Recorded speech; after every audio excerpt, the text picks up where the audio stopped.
आइए जर्नल का हम लोग एक और सम्स करते हैं। यहाँ पे आपको रूल याद होगा, debit what comes in, credit what goes out. मतलब डेबिट जो आ रहा है, क्रेडिट जो जा रहा है, सिंपल। अब यहाँ पे देखिए, generalized the following transaction. Company का नाम नहीं दिया है, इसको आप खाली छोड़ दीजिए, लेकिन लिखिएगा ज़रूर इन द बुक्स ऑफ।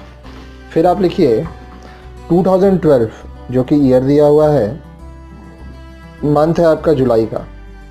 जुलाई का पहला तारीख, commences business with cash. Business start कर रहे हो, कैश लगा रहे हो। कैश आ रहा है किसकी वजह से? कैपिटल की वजह से। Cash account debit to capital account 2 lakh rupees. being commenced business with cash। Next transaction है 2 जुलाई, purchase goods on credit from Vivek. अब देखिए 2 तारीख को क्या हुआ, आप परचेज कर रहे हो विवेक से, परचेज कर रहे हो, credit what goes out, debit what comes in. क्या आ रहा है? परचेजेस। क्यों? क्योंकि प्रोडक्ट का नाम नहीं लिखा, इसीलिए परचेजेस अकाउंट डेबिट। अब देखिए यहाँ पे कुछ जा नहीं रहा है, तो ये परचेज किसके वजह से हो रहा है? विवेक के वजह से। So to Vivek account. Being purchase goods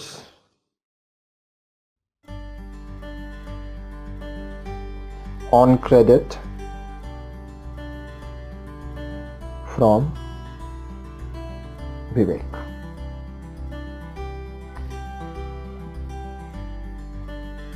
अब यहाँ पे आप देखिए, ये है आपका 1 लाख रुपए, अब ये भी है आपका 1 लाख रुपए। नेक्स्ट ट्रांजैक्शन देखते हैं हम लोग 8 तारीख, सोल्ड गुड्स फॉर कैश। आप सेल कर रहे हो, पैसा आ रहा है, जो आ रहा है वो डेबिट होता है। सो कैश अकाउंट डेबिट किसके वजह से? सेल्स। क्या बेच रहे हैं पता नहीं है, इसीलिए हम लिखेंगे to sales account. Being sold goods for cash। आप यहाँ पे 22,400 लिखेंगे। नेक्स्ट जो आपका ट्रांजैक्शन है वो है 9 तारीख का, sold goods on credit to Messrs Anju and company. ये है आपका 9 तारीख, गुड्स बेच रहे हैं टू सेल्स अकाउंट। किसको बेच रहे हैं? Messrs Anuj and company account, debit 10,000 रुपये। Being paid to Messrs Anuj and company. I am sorry, paid नहीं होगा, यहाँ पे होगा sold to Messrs on credit, being sold to Messrs Anuj and company on credit. Next जो है वो हम लोग ट्रांजेक्शन करते हैं 9 तारीख के बाद। ट्रांजैक्शन जो है वो है 15 तारीख का, paid to Messrs Balbir Singh and sons 11,900, discount allowed by them. अब देखिए पे कर रहे हैं आप, तारीख है 15, पे कर रहे हैं तो टू कैश अकाउंट, क्योंकि यहाँ पे चेक या कुछ नहीं बोला है, तो डिस्काउंट अलाउड बाय देम है, तो हमारे लिए है ये डिस्काउंट रिसीव्ड अकाउंट। और पेमेंट आप कर रहे हैं Messrs Balbir Singh and sons account, और इसका आपका वैल्यू आएगा 5,600। अरे माफ़ कीजिएगा, गलती हो गया। मैं इसको दूसरे पेन से लिखता हूँ तो ये आपके लिए क्लियर हो जाएगा। एक्चुअली ये होगा आपका 11,900 और ये होगा 100 रुपये और ये होगा 12,000। फिर आप यहाँ लिखेंगे being received paid to Messrs Balbir Singh and Sons and discount allowed by them। चलिए हम लोग नेक्स्ट ट्रांजैक्शन देखते हैं। ये है sold goods to Messrs Balkrishna and sons 5,600। 15 तारीख के बाद 25 तारीख को आप बालकृष्णा एंड सन्स को बेच रहे हो, तो 2 सेल्स, क्योंकि आपका ये प्रोडक्ट जा रहा है, जो जाता है वो क्रेडिट होता है। बेच किसको रहे हो? Messrs Bal Krishna and sons account debit, और ये जो अमाउंट है 5,600 being sold goods to Messrs Balkrishna and sums.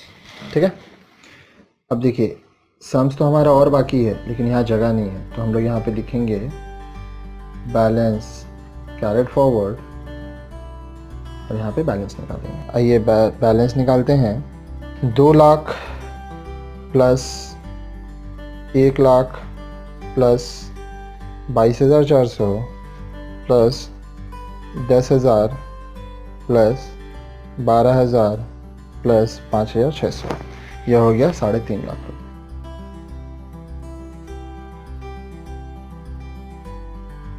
ठीक है, अब यही पैसा जो हमारा CF है वो हमारा BF हो जाएगा, brought forward.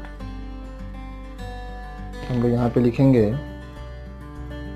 Balance brought forward कितना है? 3.5 लाख।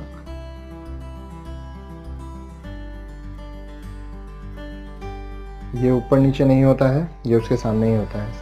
बुक किसका है ये आपको पता नहीं है, तो इसको ये आपका ब्लैंक जाएगा। ईयर आपको पता है, ये है आपका 2012। मंथ जो है वो है जुलाई।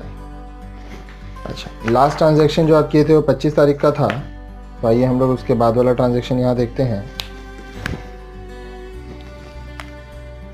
25 तारीख के बाद 27 तारीख का ट्रांजैक्शन है। Received a cheque from Messrs Anuj and company in full settlement of amount due from them 9750। अब देखिए अनुज से आप पाते थे 10,000 रुपये, वो आपको एक चेक दिया, तो चेक दिया तो आपका बैंक बढ़ गया, बैंक अकाउंट डेबिट। कितना का चेक है?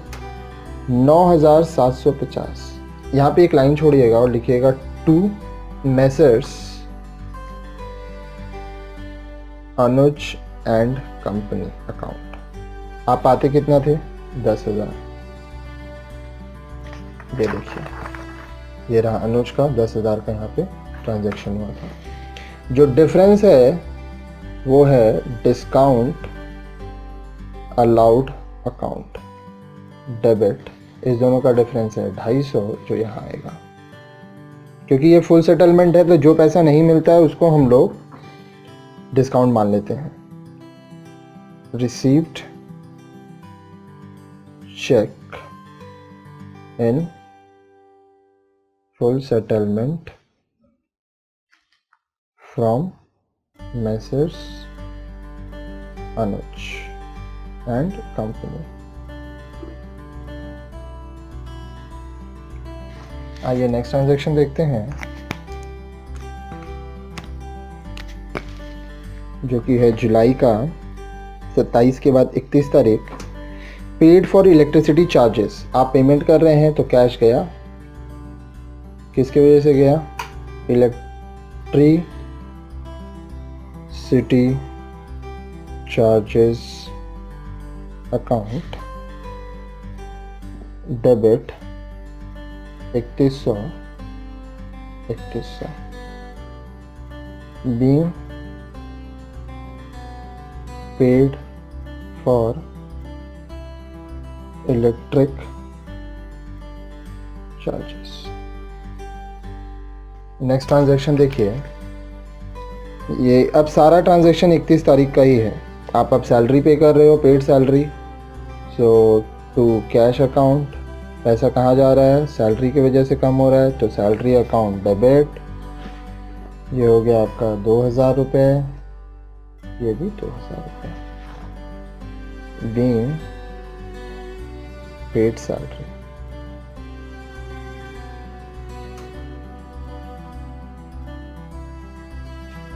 नेक्स्ट है जो ट्रांजैक्शन, वो भी 31 तारीख का है, ध्यान से पढ़िए क्योंकि ट्रांजैक्शन थोड़ा बड़ा है। Paid rent of building by cheque, half of the building is used by the proprietor for residential use. अब देखिए यहाँ पे समझने की बात क्या है, 5000 का आपका ट्रांजैक्शन है जिसमें आप रेंट दे रहे हो, paid rent of building by cheque, half of the building is used by the proprietor for residential use 5000। तो देखिए पहले तो आपके बैंक से 5000 रुपया कम हो जाएगा, तो टू बैंक अकाउंट 5000। अब ये क्यों कम हो रहा है, तो यहाँ पे आप लिखोगे ऑफिस रेंट अकाउंट डेबिट 2500, ठीक है। और ये एक तरह का आपका पर्सनल यूज़ के लिए आप पैसा यूज़ कर रहे हो, इसीलिए ड्राइंग्स अकाउंट डेबिट 2500, क्योंकि आपका जो बैंक से पैसा निकल रहा है 2500 वो अपने घर के लिए निकल रहा है, तो वो आपका ड्राइंग्स हो गया। Being paid rent by cheque, half of the building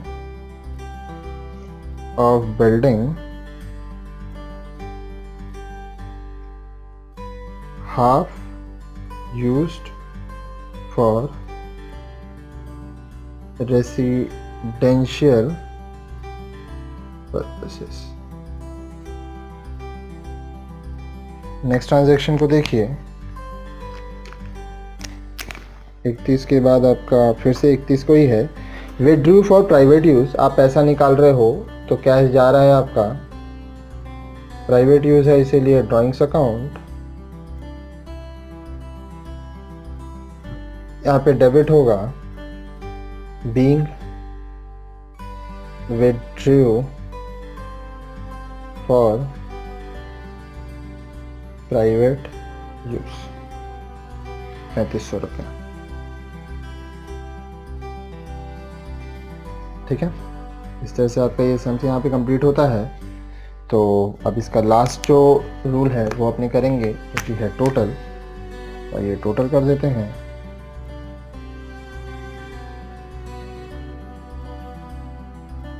ठीक है, टोटल आपका स्टार्ट होगा 3.5 लाख रुपए से, जो कि आपका यहाँ पे ब्रॉड फॉरवर्ड बैलेंस है, plus 9750 plus 250 plus 3100 plus 2000 plus 2500 plus 2500 plus 3500, जो कि हो गया 3,73,600। इस साइड का भी सेम बैलेंस है 3,73,600। इस तरह से ये सम यहाँ पे आपका कंप्लीट होता है।